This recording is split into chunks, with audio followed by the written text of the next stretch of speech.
بسم الله الرحمن الرحيم. عن عمر بن الخطاب رضي الله تعالى عنه قال للنبي صلى الله عليه وسلم: إذا دخلت على مريض فمره أن يدعو لك فإن دعاءه كدعاء الملائكة. رواه ابن ماجہ۔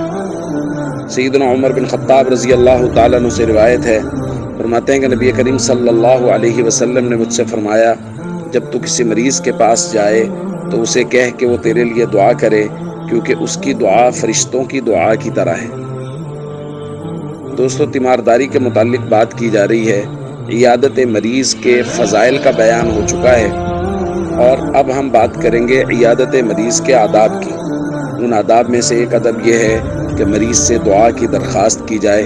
اس دعا کی درخواست میں بھی اس کے لیے تسلی کا سامان ہوگا، اور اس کے ساتھ ساتھ نبی کریم صلی اللہ علیہ وسلم نے عیادت مریض کا ایک ادب یہ بیان کیا ہے: افضل العیادہ سرعت القیام۔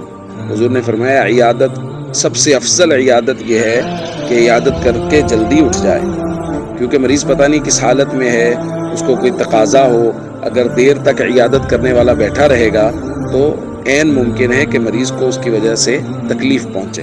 ہاں، کوئی آدمی جو عیادت کرنے کے لیے گیا ہے، مریض اس کی وجہ سے بہت خوش ہے، اس کا کوئی بہت قریبی دوست ہے، اس کا بیٹا ہے، یا اس کے اعزاء قرابہ میں سے کوئی ہے، تو پھر وہ زیادہ وقت بیٹھ سکتا ہے، پھر کوئی مسئلہ نہیں۔ اسی طرح نبی کریم صلی اللہ علیہ وسلم نے عیادت کے آداب میں سے ایک ادب یہ بھی بیان کیا ہے: اذا دخلتم علی المریض فنفسوا له فی اجلہ، کہ جب مریض کی عیادت کے لیے جاؤ تو اس کے موت کے بارے میں اس کو تسلی دو۔ فإن ذلك لا يرد شيئا ويطيب بنفسه، اس سے کوئی چیز رد تو نہیں ہوگی، یعنی ایسا تو نہیں ہے کہ اس کے موت کا وقت ٹل جائے گا، لیکن یہ ہے کہ اس کا جی خوش ہو جائے گا۔ اس لیے بجائے اس کے کہ وہاں جا کے اس کی موت کے بارے میں اس کو ڈرایا جائے اور کہا جائے کہ فلاں آدمی اس مرض میں تھا، وہ مر گیا، فلاں بھی مر گیا، اس کی بجائے اس کو کہا جائے، تسلی دی جائے کہ فلاں آدمی بیمار ہوا تھا، وہ اللہ کے فضل سے ٹھیک ہو گیا، آپ بھی انشاءاللہ ٹھیک ہو جائیں گے۔